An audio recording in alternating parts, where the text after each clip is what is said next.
The Daughters of the American Colonists, or DAC, is a small and friendly lineage group with a national headquarters, state societies, and local chapters. DAC members are descendants of a man or woman who rendered patriotic or civil service to the American colonies prior to July 4, 1776. Right here in Thurston County, we have a lively chapter, the Tumwater Falls chapter. I hope that you will consider joining our merry little group, as many DAR patriots qualify for DAC. In this program, you will recognize a number of women who belong to both DAC and DAR, specifically the Sacagawea chapter of DAR. I am Shirley Sterling. Welcome to our little show. Diane Smith is the regent of our Washington State Society, as well as a past regent of chapters within both DAC and DAR. Here she is, pictured with our DAC state logo of acorns and leaves. She is standing at the Methodist Church in Little Rock, Washington, founded in 1870. As you will see, that is a particularly important date in our story and in the history of women's suffrage. Diane lives in the Little Rock area of South Thurston County. She has long admired the women who, on June 6, 1870, took the bull by the horns and voted in Little Rock and Grand Mound.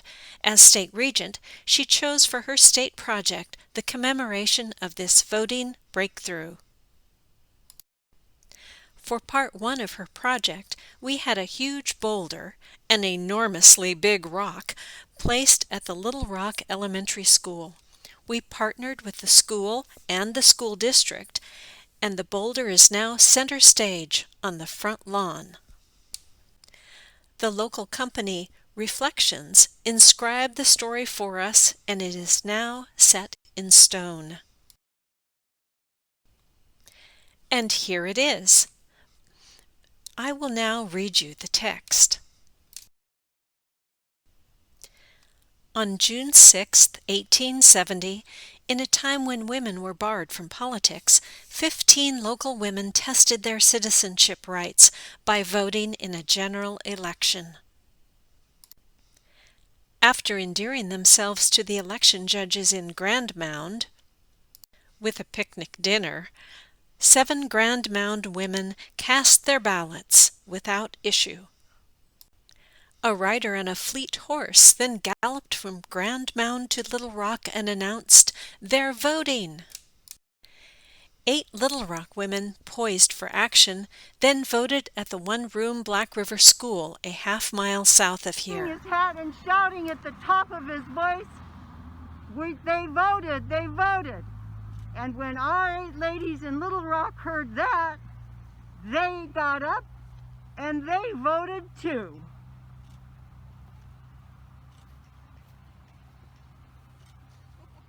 And they were very proud to do so.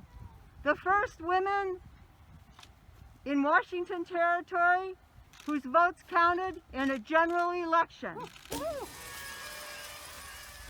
Sisters Mary Olney Brown of Olympia and Charlotte Emily Olney French of Grand Mound, with others, brainstormed the plan and inspired other women of Washington Territory. To commemorate the 100th birthday of the ratification of the 19th Amendment in 2020, we honor the 15 women who voted in 1870. As part of the long campaign for women's voting equality in Washington State and nationally, Daughters of the American Colonists 2020. We are so proud of our monument. Part 2 of Diane's project is a contest for kids at the Little Rock Elementary School to express their ideas about this long-ago event, about voting or patriotism in general. We will award prizes on October 17th, 2020. Here is a little taste of a promotional video by Principal Glenn Spinney. We ladies of the DAC maintained composure while the principal cracked us up with funny lines and hilarious behavior, all to promote the contest. Part 3 of Diane's project is a play written by yours truly, Women Deliver the Vote, The True Story of 1870. I wrote it with a little help from my friends, those alive now and in history. After each suffrage adventure, the women of yesteryear recorded what happened in detail, and it was published long ago and recently resurrected by a local historian. We are lucky that these stories were recorded in detail, as I drew much of the dialogue directly and exactly from their accounts in these volumes, History of Woman Suffrage.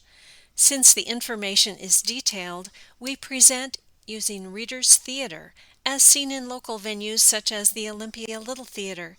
It is a form where scripts are read throughout all performances, making for a quick production. Watch a clip from the play about fixing the picnic dinner for our voting judges. With the assistance of an old lady, Mrs. Peck, I planned a secret campaign with the other ladies, and we all decided to vote. On June 6, 1870, not each person alone, but together, we women were to get up a surprise picnic dinner out at the schoolhouse where the election was to be held. And directly after, while the officers of election were in good humor, and wives will understand the philosophy of this, we were to present our votes. Young and old, they conspired to get their ballots accepted in the upcoming election. Mary and 3 women would try in Olympia, but without success. They worked so hard, and they even threatened to sue. I'll sue! But with no luck. Charlotte's experience, however, with the help of her sister and ladies of South Thurston County, was another story. They knew the best way to a man's heart was through his stomach. As mentioned before, they fixed a surprise picnic dinner. It was a friendly dinner. My sister, being a good talker and well informed on all constitutional, judicial, and social phases of the question, as well as a good judge of human nature, was able to meet and parry every objection, as well as giving information where needed. And so by the time dinner was over, the judges, as well as everyone else, were in the best of spirits. When the voting was resumed, the women, my sister being first, handed in their ballots as if they had always been accustomed to voting, and everything passed off pleasantly. Now you can watch a clip of a woman who is only identified in history as a lady from Little Rock. I am a lady from Little Rock and the adjoining precinct called Black River. It has been discussed for some days before the election that Mrs. French was organizing a party of women to attend the election in Grand Mound Precinct and cast ballots.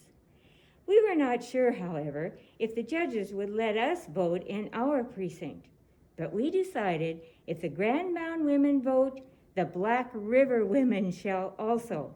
Luckily, there are men in the neighborhood who feel kindly toward our cause, and so we have employed the assistance of one man on horseback.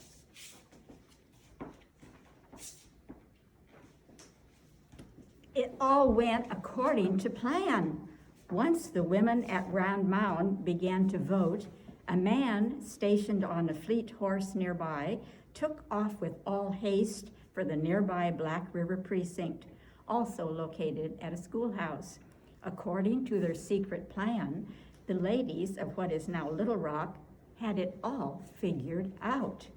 The moment the man rode into sight of the school, he swung his hat and screeched at the top of his voice, "They're voting! They're voting!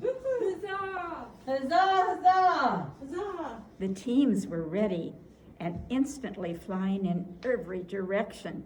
Soon, the women were ushered inside, and their choices of tickets were furnished to them. and all were allowed to vote as American citizens. They're voting! They're voting! Huzzah!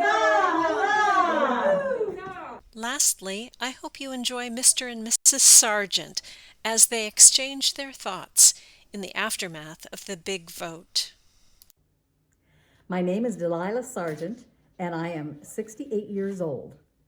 At the schoolhouse at Goodall's Point near Grand Mound, we served a surprise picnic dinner, one that couldn't be beat. This is my husband, Asher Sargent. He was one of the election inspectors. You did a good job, sir, and I thank the Lord that he let me live until I could cast a vote. Oh, so often I prayed to see this day. I am proud to have cast my first ballot. I am certainly glad that I lived long enough to be able to vote.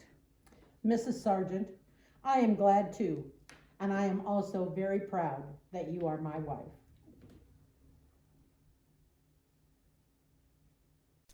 Here is a portrait taken after dress rehearsal at the home of Carol Holt, only 2 days before our show at Tenino. We performed the full half-hour play last weekend at Tenino Pioneer Village outside the Tenino Depot Museum. We were hoping to perform the entire play for you today, but it is a bit long for a chapter meeting, especially on Zoom. Perhaps we can perform it again later. Also, we have a full recording by a talented member, Josiah Bancroft Connors, and her husband, Joel. These photos show us performing the play at noon on Sunday, September 27th. Lucky to have nice weather in Tenino, and we performed the play twice. I made some line drawings for old-timey props for the play, and Chuck used his woodworking skills and a vintage scrap of furniture to create an old-time ballot box. Diane's fourth project is the public dedication of our monument. You are all especially invited. Mark your calendars for Saturday, October 17th at 2 p.m. outside the Little Rock Elementary School. We will have a reenactment of the vote, color guard, important speakers, a quintet from the 1st Corps Army Band, and much more. Many thanks to everyone who helped make all of our Washington State DAC projects a success.